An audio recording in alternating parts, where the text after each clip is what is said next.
So, my dear friends and professionals, I am Uday Singh, advocate speaking. So, previous video, I explained about the features of the Indian Constitution. So, already I explained, given the explanation regarding the six basic ingredients or the features or the characteristics of the Indian Constitution. Today, I come before you. I continue for the salient features or the characteristics of our Indian Constitution in this video. See, last video I explained the fundamental rights. It is about the most outstanding feature which it is incurred in the Indian Constitution. The next further feature of the Indian Constitution, characteristics of the attitudes of the Indian Constitution, I would like to explain. There is a directive principles of the state policies. See, directive principles of the state policies of our Indian Constitution is one of the most ideal principles, cherished ideas, or the concepts. It is given in the Indian Constitution.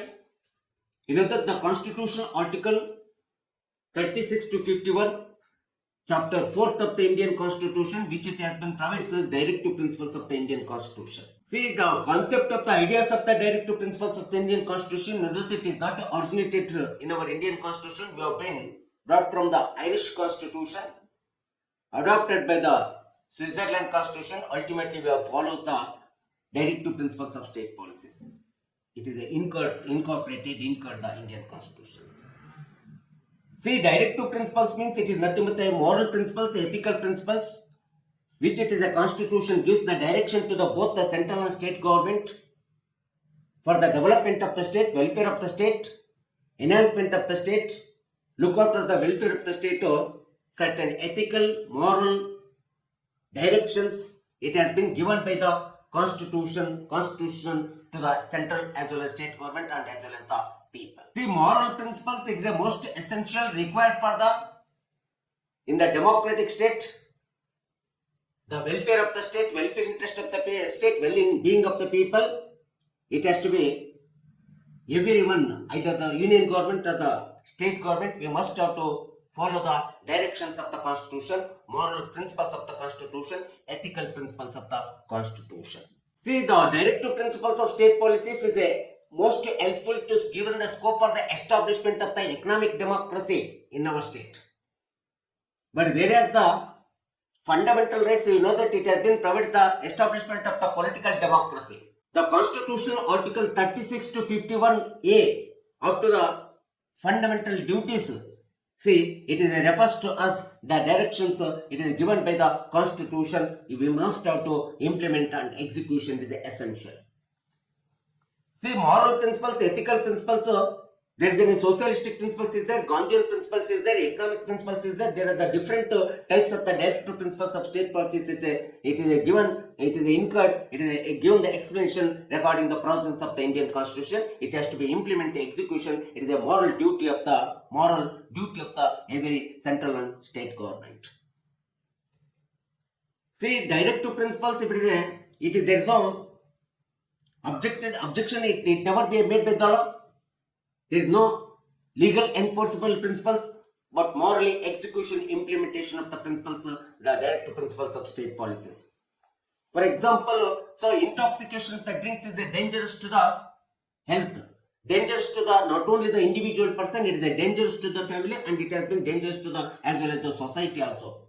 So eradication, elimination of the intoxication of the drinks, it is one of the most moral ethical principles. So the constitution given the direction to the central government and state government and as well as the people. See, many of the protecting the historical monuments, give the respect to the constitution, and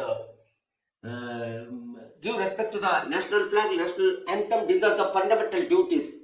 It is a duty, so there is no enforceable law. It is a directions of the constitution. It is a valuable ethical principles of the constitution. For example, say another example I would like to give the directive principles, how it has been the provisions of the constitution. It has been given the direction to the governments and the people. Say equal pay for equal work. Here should not make any discrimination either in the caste, color, creed, sex. So we are doing the sex discrimination, equal pay for equal work. One sum of the pay we will give to the woman is a different payment, labor payment we are given to the men, it is a different labor payment. So it is a discrimination. Equal pay for equal work, it is one of the most moral principles, the direction principles given by the Indian Constitution. We should not discrimination regarding this one. See, many of these are the socialistic principles is there, economic principles is there, Gandhian principles is there. See, these are the principles. It is a most essential for the welfare of the state, to development of the state, to advancement of the state. It is one of the most outstanding characteristics of feature. It is incurred in the Indian Constitution. So I would like to explain this one. So next one is the independent judiciary. See, it is a most remarkable, most important, significant feature. Independent, integrated judicial system which it has been established as per the provisions of the Indian Constitution. Independent judiciary, there is three organs of the government: legislature, executive and judiciary. You know that in the parliamentary form of the government, executive is responsible to the legislature, executive and legislature, they are always, they go together, combine together, join together. Both the organs, they are understanding each other, they are mechanizing the administration of the state. But whereas the judiciary, it is an autonomous body, it is an independent body, it is a single integrated judicial system we have been established according with the Indian Constitution. See here, Indian judicial system, it means it is nothing but the Supreme Court of India. The power or authority of the judicial power, it would have been vested, exercised by the Supreme Court of India as per the constitutional provision. The independent judiciary Supreme Court, you know that it has been protected and safeguarding the constitutions. It is a watchdog of the constitution. It is a safeguarding protecting the fundamental rights of the citizens. Even if it is any quarrels, it has been arise, disputes arise, quarrels arise between the central and state government. Each and every quarrels and disputes of the central and state government regarding their relations, regarding the exercising their power, it would have been resolved as per the provisions, the constitutional provisions, within the framework of the constitutional provisions. So the judicial power, independent autonomous judicial power, it would have been exercised by the Supreme Court because Supreme Court is one of the independent judicial system. We have been established autonomous power we are given to the Supreme Court as per the provisions of the Constitution. See, whatever, if any one of the XYZ law which it has been made by either the union government or the state government, that law it will go against to the interest of the people, against to the welfare of the people, against to the democratic interest of the people, a democratic view of the people. In such circumstances, the Supreme Court it will have the power to declare the law made by the legislature that is an ultra virsa or the unconstitutional, because it is a safeguarding the constitutional provision, protecting the constitutional provision, protecting the fundamental rights of the citizens. See, whatever the law, legislation, it has been enacted by either the union government or the state government, that should not go against to the violation of the basic principles of the Constitution. That should not against to the constitutional principles, provisions, even that should not go against to the will and wishes of the people, welfare of the people, development of the people. Naturally, Supreme Court it will have the power to declare the ultra virsa unconstitutional, which law it is made by the central government or the state government against to them. So because it is an autonomous organ, it is an independent organ, especially in the federal structure of the government or written constitution, the Supreme Court of the judiciary it is a compulsorily autonomous body, independent body, which it has been protected and safeguarding the entire constitution. It is a watchdog of the constitution. Ultimately, we can say that. That's why Supreme Court or independent judiciary, it is also one of the most important characteristics or the features of our Indian Constitution. So next, another outstanding feature we have been found in our Indian Constitution, that is a universal adult franchise. See, we know that every 5 years in the democratic state, the elections it has been held.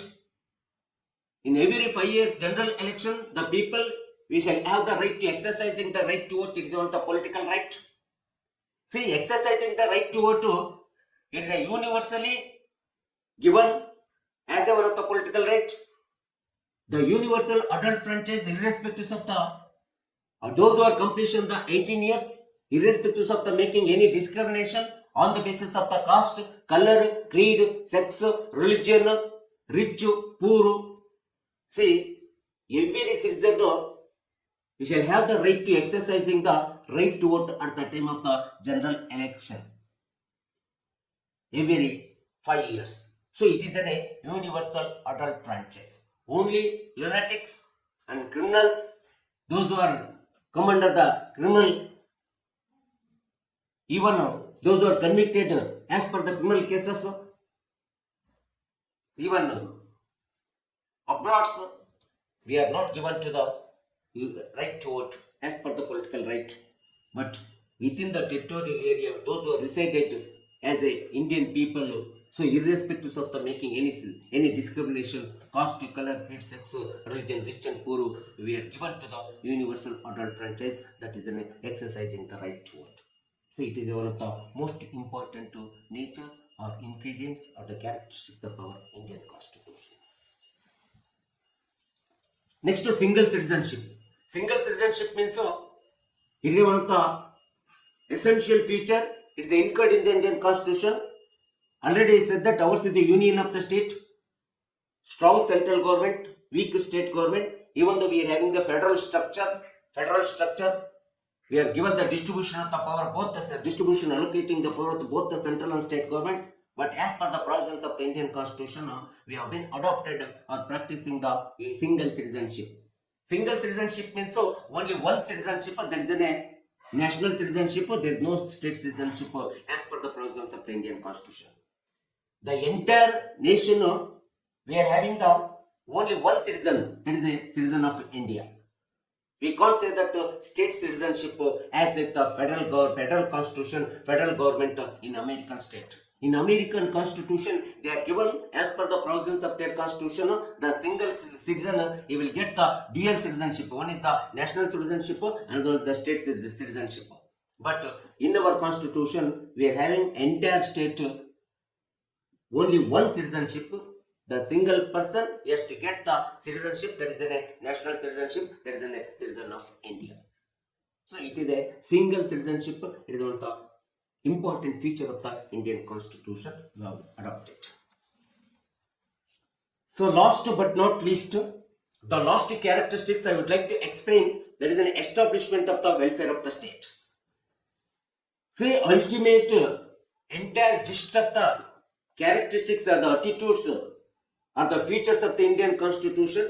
It is the ultimate aim, ultimate object, goal is to establishment of the welfare of the state, well-being of the state, development of the state, enhancement of the state, or progress the state. See, the destiny of the country, destiny of the nation, it is in the hands of the whatever the salient features it has been incurred in the Constitution.